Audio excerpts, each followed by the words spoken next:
মুনমুনের ক্লাসরুমে তোমাদের স্বাগতম। আমরা করছি ক্লাস 12-এর সেট 5-এর পার্ট 1। মাঝখানে তোমাদের আগের দিন আমি দিয়েছিলাম জীবজ অণু, কিন্তু তার ভিউ কম হওয়ায় পার্টটা দিচ্ছি না। যদি তোমাদের বলো আবার রিকোয়েস্ট করো, অবশ্যই আমি দেবো বাকি 5টা পার্ট। 100 গ্রাম জলের মধ্যে কত গ্রাম গ্লুকোজ দ্রবীভূত করলে দ্রবণের বাষ্পচাপ 0.2 mmHg কমে যায়? দেওয়া আছে ঘরের উষ্ণতা বাষ্পচাপ হচ্ছে 54.2 mmHg আর গ্লুকোজের আণবিক ভর 180।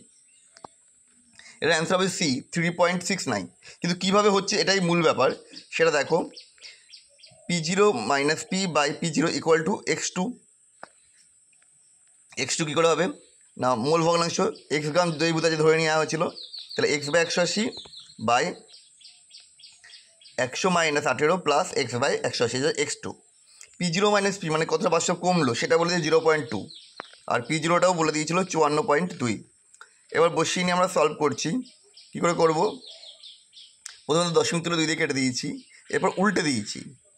তাহলে এদিকে যেটা চলে আসছে সবার নিচেই x/180 দিয়ে ভাগ করলে এটা আসবে হচ্ছে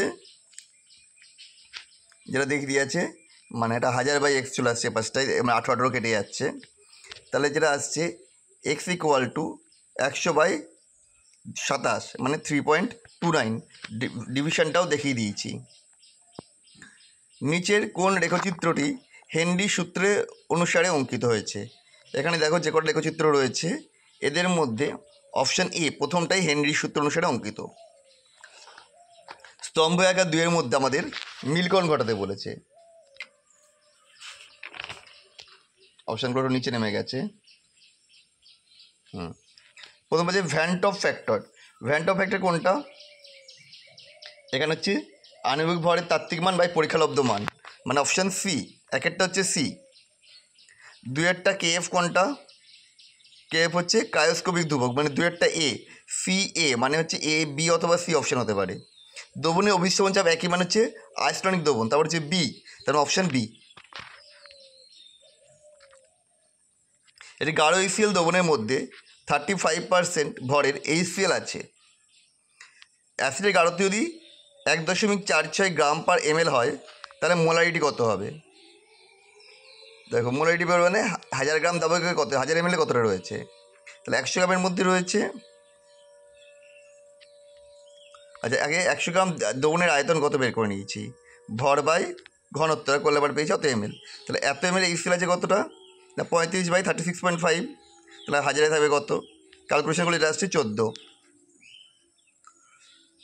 250 গ্রাম জলে 62 গ্রাম ইথিলিন গ্লাইকলের দ্রবণে -10 ডিগ্রি পর্যন্ত ঠান্ডা করা হলো। কেএফের মান যদি এত হয় তাহলে কতটা বরফ জল থেকে আলাদা হবে, জল বরফ থেকে আলাদা হবে। দ্রবণের গাঢ়ত্ব আমি ধরে নিচ্ছি এক্স, যে জল থাকবে, তাহলে কতটা থাকবে? Delta = KF W×1000/m²W1। এটা করে কতটা জল থাকবে সেটা বের করে নিলাম। 186 দিয়েছিল কত, 250। তাহলে বিয়োগ করলেই পেয়ে যাবো কতটা বরফ বেরিয়ে আসছে না, 64 গ্রাম। Option A. অধ্রুবীয় দাবকের পৃষ্ঠতল সক্রিয় পদার্থ যোগ করলে যে মিশ্র গঠিত হবে তার গঠন, অপশান হচ্ছে এটা এ নম্বর ছবিটা। সূক্ষ্মতম সোনার লাল রঙের কণার আকার বৃদ্ধির সঙ্গে সঙ্গে এটি বেগুনি, তারপর নীল ও অবশেষে সোনালি হয়। এটা সঠিক। কেন না, কলয়েডীয় দ্রবণের রং কলয়েড কণা দ্বারা বিচ্ছু দ্বারা তরঙ্গ দ্রবণ নির্ভর, এটাও সঠিক। তাহলে এ ও আর দুটোই সঠিক এবং আর হলো এর সঠিক ব্যাখ্যা, অপশান এ হবে।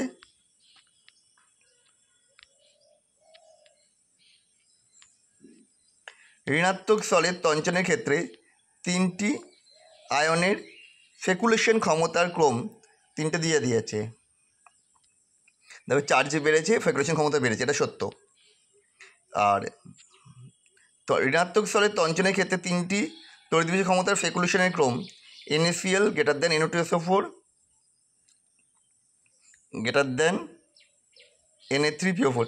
না, চার্জ কমলে এবারে ফেকুলেশন করার ক্ষমতাটাও কমে যায়, অর্থাৎ বিবৃতি 1 সত্য কিন্তু 2 মিথ্যা, অপশান বি। আচ্ছা, এখানে এক্স আর ওয়াই কী হবে? NO3কে উত্তপ্ত করলে এটা তৈরি হবে NO2 হবে, আর NH4 তৈরি করলে N2O হবে, মানে এটা হয়ে যাচ্ছে অপশান ডি। ফসফিন গ্যাসে কপার সালফেট দ্রবণে চালনা করলে কোনটি উৎপন্ন হয়? এটা কালো বর্ণের কপার ফসফাইড Cu3P2 অর্থাৎ অপশান সি উৎপন্ন হয়। ওজন সম্পর্কে কোন বক্তব্যটি সঠিক নয়?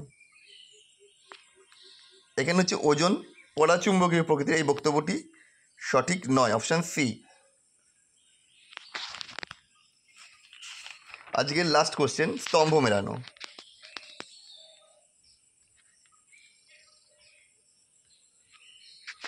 দেখো প্রথমটা পারক্সো ডাইসালফিউরিক অ্যাসিড, এটা হয়ে যাচ্ছে দুটি এস বন্ড ওইচ আর চারটে এস ট্রিপল বন্ড ও, সরি এস ট্রিপল বন্ড না, এস ডবল বন্ড ও এবং একটা এস বন্ড ও বন্ড এস থাকে, মানে সি, এক একটা সি হচ্ছে এ অথবা সিতে রয়েছে। সালফিউরিক অ্যাসিড, এটা যে দুটো এস বন্ড ওইচ থাকে আর দুটো এস ডবল বন্ড ও থাকে, অর্থাৎ এটা হচ্ছে ডি, অপশান সি এই মানে এ এবং সি দুটোতেই রয়েছে। এরপর চলে যাচ্ছি 3 নম্বরটা পাইরোসালফিউরিক অ্যাসিড, দুটো এস বন্ড ওইচ আর চারটে এস ডবল বন্ড ও থাকে, একটি এস বন্ড ও বন্ড এস বন্ধন থাকে, তার মানে এটা হচ্ছে এ, মানে এটা হচ্ছে অপশান সি, 3টে হলে অপশান সি। আমাদের ভিডিও তোমাদের কেমন লাগলো অবশ্যই কমেন্ট করে জানাও। আবার দেখা হবে নেক্সট ভিডিওতে। আর যদি বায়োমলিকুলস চাও অবশ্যই আমাকে কমেন্ট করে জানিও, সেক্ষেত্রে আমি আবার দেওয়ার চেষ্টা করব।